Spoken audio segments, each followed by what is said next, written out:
Lourenço Carrato Coco, meu pai Amadeu Rossi Coco e minha mãe Palmira Carrato Coco. Data de nascimento 13/5/58, Belo Horizonte. Papai é de Passagem de Mariana, mamãe é de Piuí.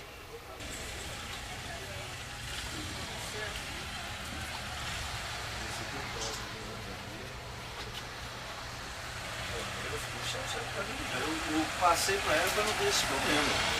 Mamãe professora, sempre nos orientou na leitura, nos estudos, né?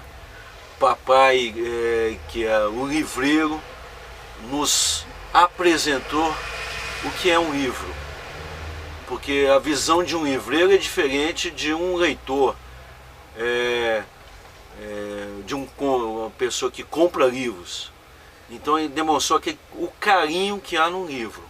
Isso, eu e meu irmão, é uma coisa inesquecível. Passou essa mensagem que fica para nós, nós que somos da família de livreiros, é uma coisa assim, é uma outra definição. É só convivendo com o livro, com a livraria, com o papai que gostava de livros, que eu considero o papai em Minas.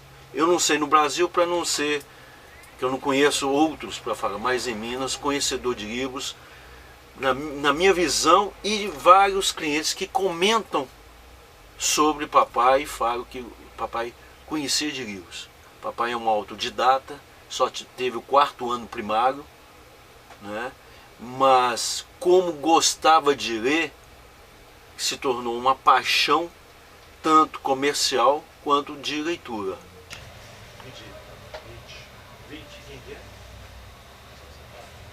Uma infância bem feliz, que a gente fazia viagens, e nas viagens papai sempre recomendava: lê esse livro aqui, um Monteiro Lobato, um Cazuza, né, Viriato Correia, aqueles, uns livros de detetives, Tintim, Asterix, para aquele empurrão para, como eu acho que todo mundo tem, né, aquele empurrão de pequenas letras para chegar nas grandes letras. Esse empurrão. E como livreiro, o papai conhecia. E começou a estimular que a gente fosse na cidade, né, conhecer a livraria, aos pouquinhos. Não queria, como se diz, não ter aquela obrigação de, como se diz, trabalhar. E naquela época foi assim, já no ginásio, papai já queria falar, chegava, você, para ter o seu próprio dinheiro, você tem que trabalhar, tem seu salário, vão lá trabalhar comigo, vou te fazer uma mesada. É aquilo para estimular. A gente trabalhava meio horário, estudava de manhã, trabalhava de tarde, e foi nos estimulando. Tanto é que na minha turma de rua, era eu e meu irmão, que só a gente que trabalhava. Depois, uns 3, 4 anos depois, um outro começou a trabalhar. No início a gente ficava assim, pô, trabalhar o pessoal ali na rua e que não sei o que, pô, tal. Mas depois de um certo tempo, o reconhecimento que o trabalhar é tipo fazer um lazer, um prazer.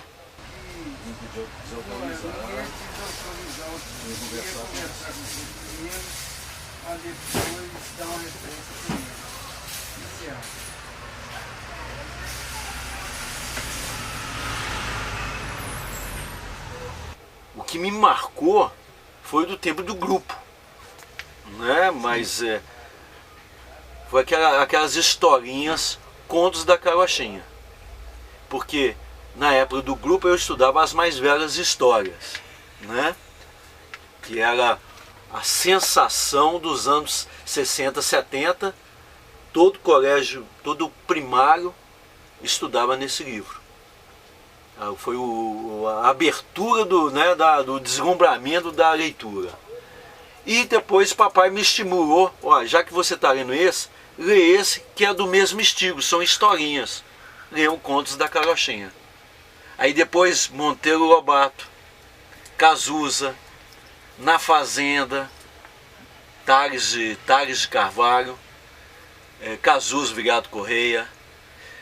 E nesse intervalo além de a leitura e mais o visual. O Asterix, Tintim, que agora fizeram até filme, o detetive Tintim com o cão Biru, que era sensacional. E assim, é aquela imaginação. E depois, por aquele hábito, na própria livraria, você descobriu os livros de assuntos diversos. Eu comecei a gostar de livros de história, gostar de livros de guerra, porque estava fácil, estava nas mãos, eu ia trazer de volta. Porque o livreiro não pode ter uma biblioteca particular, é muito difícil. Porque a hora que a gente está no balcão, chega um cliente, eu quero o livro tal. A nossa missão é o quê? Arrumar o livro para o cliente. É satisfação dupla do cliente conseguir seu livro e eu conseguir o livro que ele quer. É lógico que tem um lado econômico, sim. Mas e o prazer de vender, de conseguir o livro, que é a nossa missão? Aí eu tenho a minha biblioteca, de repente, pô, aquele livro está lá na minha biblioteca. A gente olha com aquele pesar, não, mas a minha missão é o quê? Em primeiro lugar, é eu atender o cliente. Falo, passa amanhã que eu tenho no depósito, não posso falar que é a minha biblioteca. Eu tenho no depósito esse livro. Pode passar assim que eu tenho.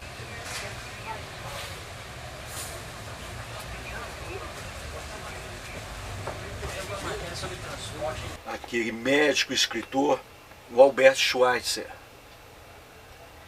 que os livros dele são fantásticos e de uma sensibilidade, de um sentido de humanitário impressionante. Era médico na Europa, quis sair, ir para a África, fundou hospital lá na África, no Congo belga, né, na época, Congo belga, e um sentimento de um humanista impressionante. A vida dele é uma coisa fantástica. Ele dedicava-se ao hospital, sair da Europa, do berço esplêndido, para ir para a África no início do século XIX, né? No início do século XIX, que não tinha nada, fundar um hospital para ajudar as pessoas. A hora que acabava o dinheiro, ele voltava para a Europa. Ele era concertista de qual aquele músico? Sebastian Bach. Ele fazia concerto, escrevia livros para juntar dinheiro para pôr no hospital. E era concertista. Ele era concertista com C e com S. Porque o pai dele era um pastor da igreja, né? E ensinou a consertar aquele órgão musical. Sim. Então, na Europa tinha perdido essa tradição. E eles chamavam ele, quando ele estava na Europa, para consertar um órgão da igreja tal, que ninguém sabia. Ele consertava e dava concerto de bar. É fascinante, né? Então, e nessa época, eu comecei a colecionar os livros dele, que eram difíceis, eram esgotados. E o caso mais legal que aconteceu, que eu estava colecionando os livros dele, lia, guardava na minha prateleira, na minha biblioteca particular. Chegou um casal na livraria procurando os livros dele, Albert Schweitzer. Então, nós estamos querendo um livro. Aí eu, infelizmente eu não tenho. Posso tentar ver se algum colega tem. Eu tinha em casa. Vou procurar. Aí entraram na loja, batendo papo com o casal. Aí começaram a falar, nós somos médicos, nós estamos indo para a África e nós estamos indo para visitar o hospital Albert Schweitzer, que nós temos uma admiração, etc e tal.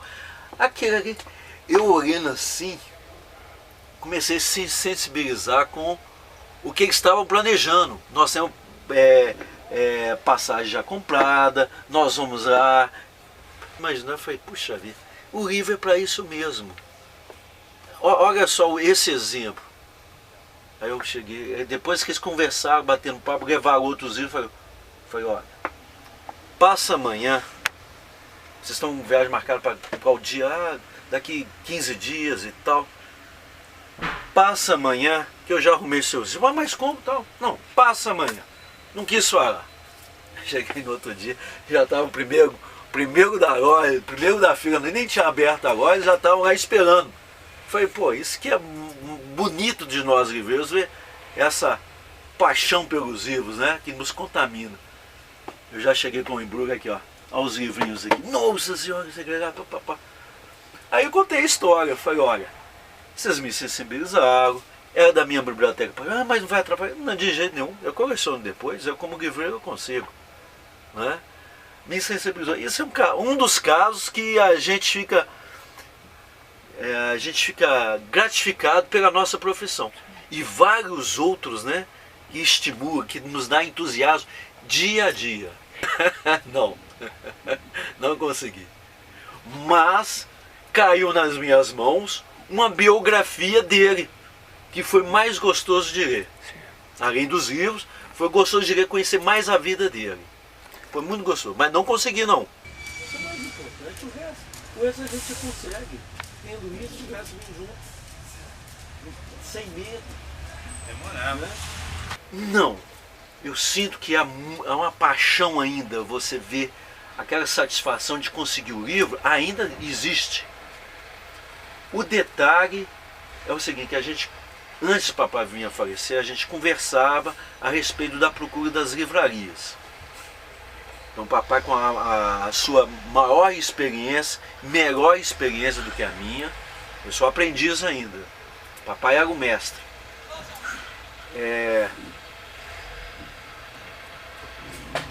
Então ele falava que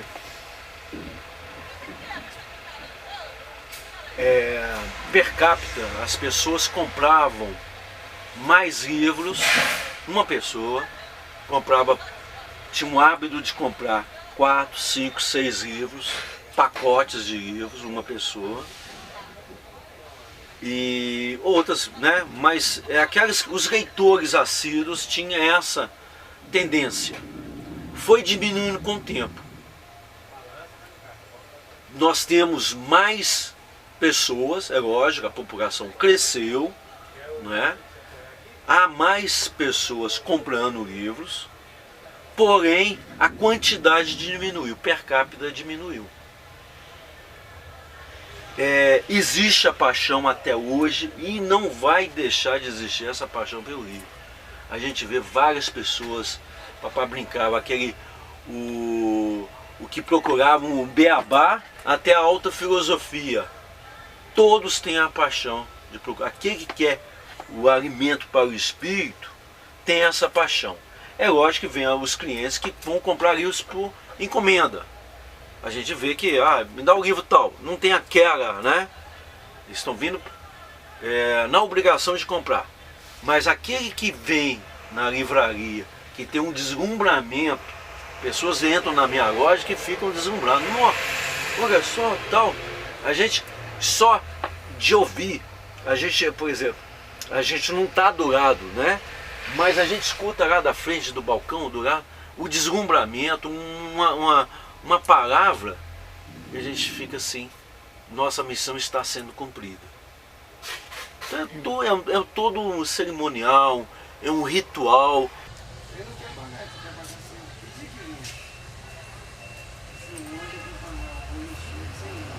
Dessa vez a próxima vai ser um tramitado normal. Eu sei que ela tem razão, mas aquela frase bonita, a leitura é a base de todo conhecimento. Se o ser humano quer conhecer alguma coisa, uma leitura vai esclarecer. É lógico que temos os mestres, os orientadores que nos explicam, mas o livro é diferente.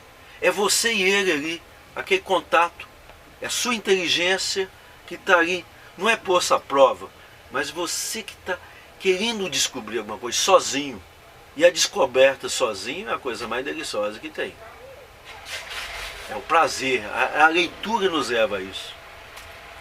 E papai tinha uma frase que sempre eu coloco aqui e falo: existe alguma coisa de qualquer coisa. Existe alguma coisa que alguém escreveu de qualquer assunto. Alguém já escreveu alguma coisa mesmo. E essa frase, eu sempre bato palma para papai, é aquela inteligência naquela perspicácia do meio. E realmente, o que eu já vi de livros aqui, de assuntos, eu falei, pô, alguém escreveu sobre isso? Alguém falou sobre isso? Não é possível. Eu acho que são autores de independentes, não tem as editoras maravilhosas que por trás não. Ele fez, e escreveu, e orientou. Então eu, meus 30 e tantos anos de livraria, não estou mais surpreso mais não. Chegou uma coisa que para alguém é uma aberração, né? Pô, escreveu sobre isso. Eu fico tranquilo porque eu sei que alguém escreveu sobre aquilo. Alguma coisa, alguém escreveu alguma coisa de qualquer coisa. E é a grande verdade. Isso eu não esqueço.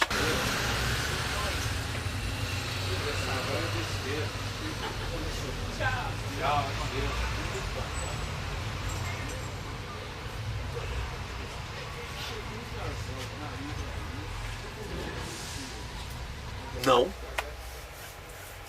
Nem pode. O fascínio pelo livro tem um e-book.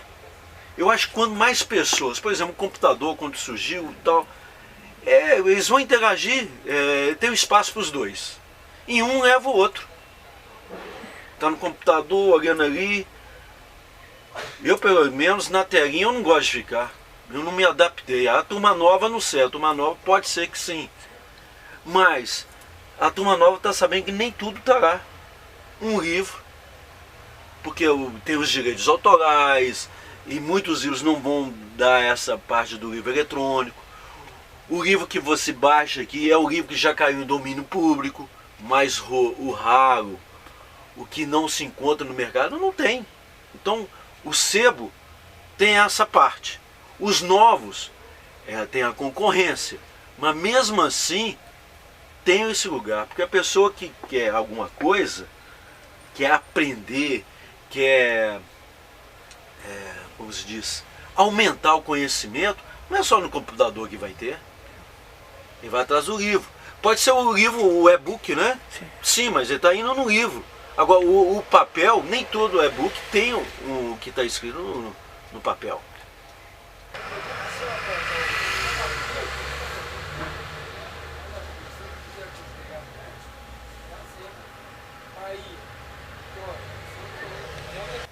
A paz de espírito que me dá a livraria, ficar perto dos grandes mestres, é uma sensação muito gostosa. Atender, papai falava que ser útil à coletividade.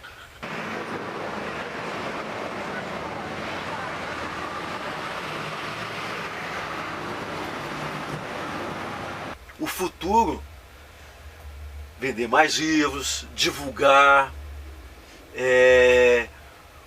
ter a chama do entusiasmo, não deixar apagar, cada vez mais aquecer, porém é nessa chama do entusiasmo. Tudo aqui, papai falar, aqui é a extensão lá de casa.